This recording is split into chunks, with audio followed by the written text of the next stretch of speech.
how do you like keep things fresh and new when it comes to like the story into the season? Well, one of the challenges to write for Titans is that you have so many darn characters, and the old style of Titans comic books was throwing characters in every Wednesday's new character. That's a real challenge in television writing because it's you have to service them. And we have all these talented actors, and suddenly you have 20 children you have to feed.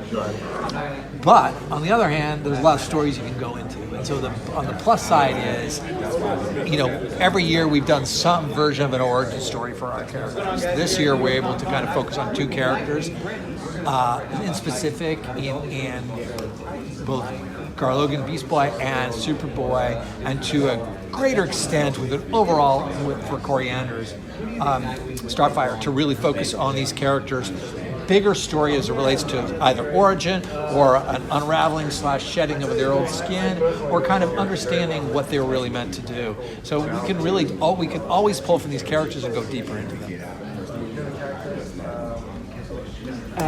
So in the past, Dick Grayson has sort of played a bit of a father figure to especially the younger Titans. But this season he kind of gets a second chance with a second Robin protege. Yeah. And how is his style different with him than it was with Grayson? Well, it's a really great question because, being a parent myself, you get a second chance with a second kid to make up for your mistakes the first time around. And I think that Tim Drake's so fundamentally different from Jason Todd in terms of both his upbringing. He had a family. Jason Todd didn't. So he has loving parents that are still alive. Jason Todd's, doesn't know where his mom is and if she's alive. So he's a more balanced kid to deal with. Now, Jason Todd wasn't trained by Batman, Tim Drake wasn't trained by Batman, which is both good and bad in a lot of ways. So Tim Drake is someone doesn't have the street smarts, I think, ultimately, that Jason Todd did, though he has off-the-charts intelligence and instincts. So he's able to, I think a good leader works with the student he or she has, and so he's working specifically with Tim Drake's traits. One of my favorite things about the show is how you are able to bring in new characters and keep everything balanced and keep them all developed. How do you get that balance? And are there any characters, like your dream characters, that you would like to bring in down the road in future seasons? Well, in terms of finding the balance, that's the hardest thing, for sure. Servicing the characters, we have such great actors, and they're all there to really want to dive into good material. Nobody's taken a vacation in Toronto for 9 months. Everybody wants something meaty to chew on. So giving them something interesting is, over time, an evolving task, and we get better at it, I think, in kind of understanding what is interesting. And there are always missteps, and our fans will remind us loudly of those. But we're really trying to create a balance, but at the same time give them a bunch to do, and that's the tension. But yeah, thanks for saying that. It's been really, the fun of it is kind of finding a character you haven't dealt with before and really gone deep into it, going, now we're going to go in there. And how does that affect everybody? It's a family show, so essentially anytime a character gets a challenge, Superboy gets a challenge, Ryan gets a challenge in terms of where they are in their life, the family's going to bear that. It's going to break the family up, it's going to cause tension and stress, and then we get to see how everybody else evolves to it. Thank you. Thank you.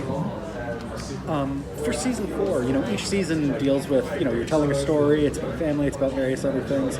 Without giving too much away, can you tell us for season 4 what you hope the audience takes away from it thematically? Well, I think we ask and answer a lot of questions that have been kind of hanging out about Titans the entire time. We talk a lot about Dick and Corey. We talk and their relationship and how it evolves. We talk a lot about the stress of the family and what family looks like as the kids get older. I'm excited about that on a character level. Look, we have such great actors. I'm so excited for the fans to see these characters and these actors play these characters. They bring them to life so vividly It's fun to watch. Plus, kick-ass fights. I mean, I think some of the best fights we've ever done this season or this year. I'm as proud as I am of our cinematography. And we just won an ASC award this year, which no superhero shows do.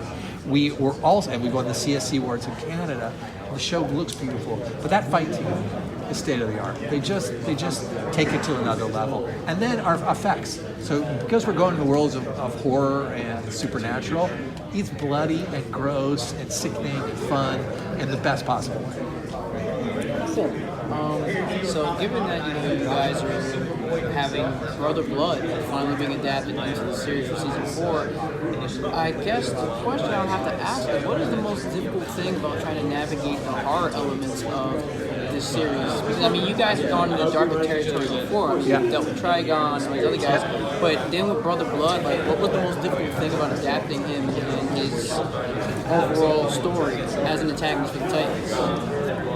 Well, two things. One, I think that making it grounded, because our show is grounded in nature, so we couldn't just go into full fantasy land. We had to kind of, there's always a challenge to make it feel real. And so we think of the movies that we're thinking about more like John Carpenter's The Thing, Exorcist, a movie that's more kind of, I hate this term, psychological horror, because we have non-psychological horror, we have beasts and blood, and viscera. So I think that's the biggest challenge, is having it match our tone and just not just throwing it at just being like, horror for horror. Thank you. Thank you all. Oh, great question.